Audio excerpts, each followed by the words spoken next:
মৌনব্রত আজকে। আরে আমি বলুন কি করবো আমরা? শুনুন ম্যাম, আপনাকে কিন্তু এই সরকার বিপদে, আমাদেরকে একটু বুঝিয়ে বলুন কি ভুল করছি সেটা বলুন। 144 ধারা বলছেন দুজনে যাবো, মিনাক্ষী আর আমি যাবো। 40 ভোট থাকলে দুজন যাবে, দুজন যেখানে যাওয়ার যাবে। এখানে আমাদের পার্টি অফিস আছে, পার্টি অফিসে আমাদের কাজ আছে। আপনি কি পার্টি অফিস আটকে দিতে পারেন? এটা ডেমোক্রেটিক দেশ। নারায়ণ গোস্বামী ওখানে মিটিং করছে কি করে? পার্থ ভৌমিক ঢুকতে পারে, সুধীর বোস ঢুকতে পারে, নারায়ণ গোস্বামী প্রোগ্রাম করতে পারে, আর বাকিটা করলে প্রবলেম না। কি কারণে তাদের 144 থাকলে ওরা দুজন যাবে? আপনাদের কেন আটকাচ্ছে? কি কারণে আটকাচ্ছে? নমস্কার, আপনাদের সকলকে স্বাগত জানাচ্ছি আমাদের এই চ্যানেল চন্দ্রজিৎ ব্লগসে। বন্ধুরা, আজকের বিষয়টা খুবই গুরুত্বপূর্ণ বিষয়। এবারে সিচুয়েশনটা এতই খারাপ হয়ে যাচ্ছে সন্দেশখালীতে যে কোনো বিরোধী পক্ষ যদি সন্দেশখালীর দিকে যায় তাহলে তাকে যেতে দেওয়া হচ্ছে না। সত্যিটাকে চেপে রাখার চেষ্টা সরকার এবং সরকারের পুলিশ মন্ত্রী, মাননীয় মুখ্যমন্ত্রী, তাদের নেতৃত্বের আন্ডারে এই এন্টায়ার ব্যাপারটা ঘটানো হচ্ছে। কোনোভাবেই যেন বাইরের লোক বা অন্য দলের লোক সন্দেশখালীতে না ঢুকতে পারে, ওইখানে গিয়ে সাধারণ গ্রামবাসী তাদের যে যন্ত্রণার কথা সেগুলো যাতে না জানতে পারে, সেই চেষ্টার কোনো ত্রুটি নেই।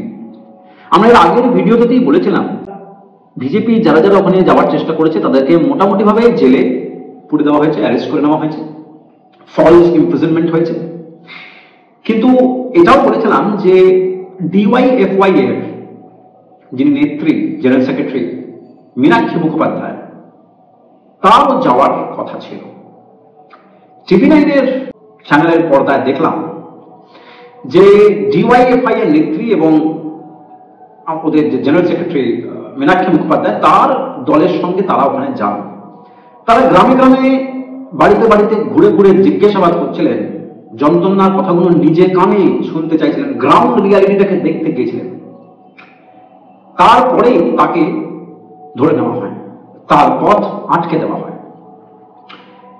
ইম্পর্টেন্ট বিষয় হচ্ছে যে নতুন কোনো ব্যাপার তো নয়। আমাদের এই সরকার এভাবেই গণতান্ত্রিক যে প্রসিডিওর গুলো আছে, যে পদ্ধতিগুলো আছে, সেগুলোকে কি করে গলা টিপে মেরে আসছে বা মারতে অভ্যস্ত সেটা তো আমরা জানি। কিন্তু এক্ষেত্রে নতুন কিছু ঘটেছে। যে ঘটনাটা ঘটেছে বন্ধুরা, সেটা হচ্ছে এই যে যখন উনি যাচ্ছিলেন হঠাৎ করে পুলিশ বাহিনী তাকে ঘিরে ফেলে এবং একটি মহিলা পুলিশ সে সামনে এসে পড়ে এবং মোটামুটি ভাবে একটা ধস্তাধস্তি হয়। মীনাক্ষী মুখোপাধ্যায়কে যখন ওইখানে ভিড়ের মধ্যে ধস্তাধস্তির মাঝে যখন প্রেসের লোকেরা জিজ্ঞাসাবাদ করছেন যে কি হলো ম্যাডাম, আপনাকে যেতে দিচ্ছে না কেন, মীনাক্ষী মুখোপাধ্যায় পরিষ্কার একটা খুবই সহজভাবে উত্তর দেন। উনি বলেন যে যেতে দিচ্ছে না তাকে জিজ্ঞেস করুন না যে কেন দিচ্ছে না। আমি তো আসবার জন্য এসেছি, আমাকে বাধা দিচ্ছে কে? পুলিশ। তাহলে জিজ্ঞাসাবাদ কাকে করবেন? পুলিশকে করবেন। জিজ্ঞেস করুন কেন যেতে দিচ্ছে না। এক অদ্ভুত ব্যাপার, কোনো কথা বলছে না, শুধু বলছে অ্যালাউ নেই। আরে অ্যালাউ নেই কেন? শাহজাহান বলে দিয়েছে তাই? শিবু সর্দার, উত্তম সর্দার বলেছে তাই? অ্যালাউ নেই কথা। এই যে উনি বলবেন। এই যে না না এই তো কি বলা হলো? আপনাকে কি বলা হলো? কিছুই বলতে পারছেন না। তাহলে এখানে দাঁড় করিয়ে রাখা হলো। ওই তো উনি বলবেন তো উনি, আমি কি বলবো? আপনাকে কি 144 এর বিষয়ে বলা হচ্ছে? আরে ওনাকে জিজ্ঞেস করুন না, উনি কি বলছেন এখন আপনি? আরে ওনাকে জিজ্ঞেস করুন না, বলেননি আমাদের কিছু। মুশকিল, আপনারা মিডিয়া তো, আপনি আমাকে কেন জিজ্ঞেস করছেন? ওনাকে জিজ্ঞেস করুন না, একবার ফোনটা ওনাদের দিকে জিজ্ঞেস করুন না, কেন জিজ্ঞেস করছেন না ওনাকে? আপনি ওনাকে কেন জিজ্ঞেস করছেন না? আরে ওনাকে জিজ্ঞেস করুন, আপনারা চুপ কেন? আপনারা তো প্রথম থেকে রয়েছেন, আমরা কোন বেআইনি কাজটা করেছি? আমরা একটু জিজ্ঞেস করুন, আমরা কি বেআইনি কাজটা করেছি বলুন তো? আরে ওনাকে জিজ্ঞেস করুন। এই এলাকা কি 144 এর আন্ডারে আসছে ম্যাডাম? বলুন, ওনাকে জিজ্ঞেস করুন। 140 এক সেকেন্ড ওনাকে এই রাস্তা ম্যাডাম, এই এলাকা কি 144 এর আন্ডারে আসছে? আরামস কি ঢোকাবে ম্যাডাম, এই এলাকা 144 এর আন্ডারে আসছে? No reply. আরে আপনারা জিজ্ঞেস করুন, বাম প্রতিনিধি দলকে এখানে আপনারা আটকালেন কি জন্য? 144 এর জন্য? কতক্ষণ আটকে রাখবেন ঠিক করেছেন কিছু? এন্টায়ার সন্দেশখালীতে 144 তো আর ইম্পোজ নেই। ওরে বেচারা বেকায়দায় পড়ে গেছে, ও জানে না কে বলে পাঠিয়েছে নি, তারপর এখন সে এবার একটা মোমেন্টে এমন হলো যে পুলিশ একদিকে আর একদিকে ডিওয়াইএফআই এবং মিডিয়া সবাই মিলে পুলিশকে জিজ্ঞেস করছে যে আপনারা বাধা দিচ্ছেন কেন। অনেকক্ষণ প্রশ্ন করার পর উত্তর এলো যে সেকশন 144 সিআরপিসি, আমরা সকলেই জানি যে কলকাতা হাইকোর্ট এই সেকশন 144 সিআরপিসি কে ব্ল্যাঙ্কেটলি ব্যবহার করার জন্য মানা করেছেন। ওরা বলেছেন যে এন্টায়ার সন্দেশখালীতে 144 লাগানো যাবে না, খেপে খেপে লাগাতে পারবে।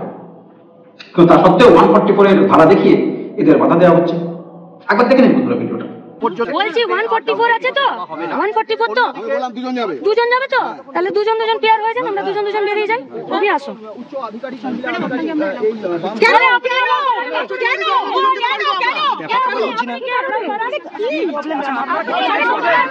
কেন আপনি আপনি অ্যালাউ করার কে? আপনি অ্যালাউ করার কে? কেন অ্যালাউ করতে পারবেন না সেটা?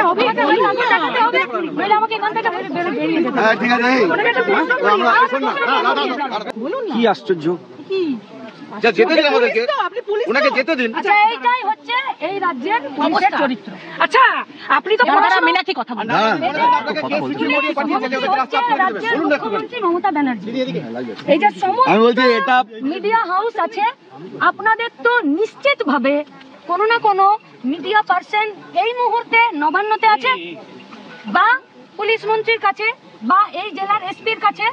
আমরা আপনাদের হাউসের কাছে অ্যাপ্লাই করলাম, যেহেতু আপনারা fourth pillar of the democracy, আপনারা ওখান থেকে জেনে নিয়ে আমাদেরকে জানান যে 144-এ একজন গ্রামের কোথাও গাছতলায় বসে থাকতে পারে কি না।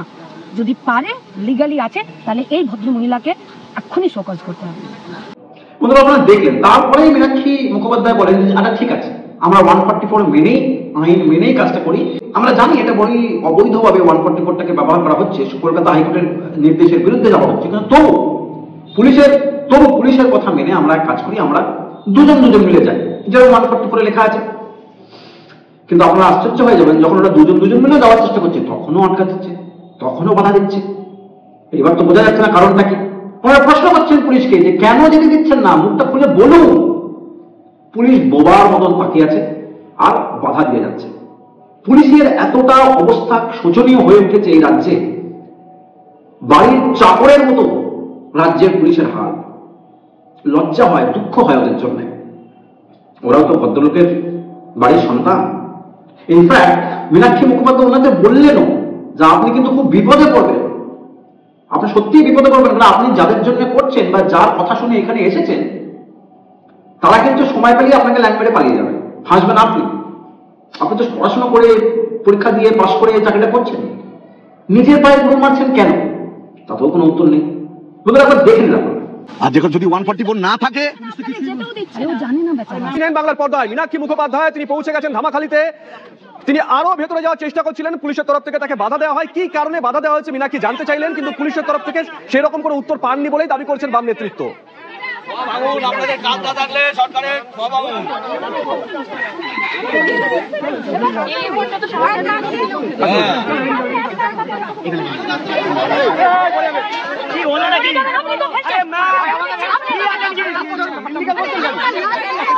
মীনাক্ষী মুখোপাধ্যায়কে আটকে রাখা হয়েছে, তার পথ আটকানো হয়েছে, তাকে সামনের দিকে অর্থাৎ গ্রামে ঘুরতে দেওয়া যাবে না। ওদের রাখুন না এখানে। থেকে স্পষ্টত বোঝা যাচ্ছে পুলিশ এলাকার মানুষকে শাহজাহানের পেয়াদা হয়ে, শিবু উত্তমের পেয়াদা হয়ে গাঁয়ের যারা প্রতিবাদী মানুষ তাদেরকে ভয় দেখাতে চাইছে। কি কারণে আপনারা কোনো কারণ নেই, এখানে দাঁড়িয়ে আছে।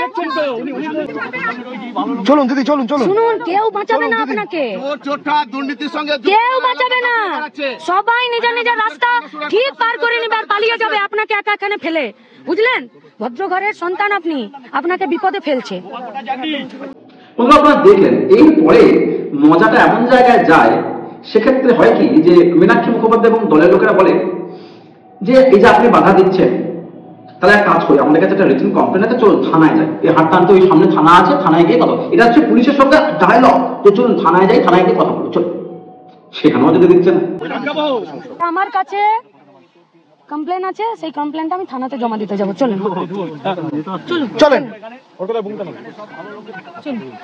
চলুন। মানে আমি যেতে দেব না, তার কারণ আমাকে ইনস্ট্রাকশন দিয়েছে। কে ইনস্ট্রাকশন দিয়েছে? সরকার না সে চারজন? ইনস্ট্রাকশনটা কাদের ইনস্ট্রাকশনে কাজ করছে পুলিশ? এখানে শেষ হয় না বন্ধুরা। হঠাৎ করে মীনাক্ষী মুখোপাধ্যায়ের চোখে পড়ে যে ওখানে অনেক পুলিশ উর্দি পড়া কিছু লোক, কিছু পুলিশের লোকেরা দাঁড়িয়ে আছে যাদের এখানে নেম প্লেট নেই। প্রশ্ন করেন উনি যে আপনার নেম প্লেট কোথায়, কোথায় নেম প্লেট, ফটো তোলো। জানা যায় যারা মুখ লুকিয়ে নেম প্লেট ছাড়া গেছে প্রত্যেকটি তৃণমূলের লোক। তোমাদের কোথায় গো? নাম কি তোমার?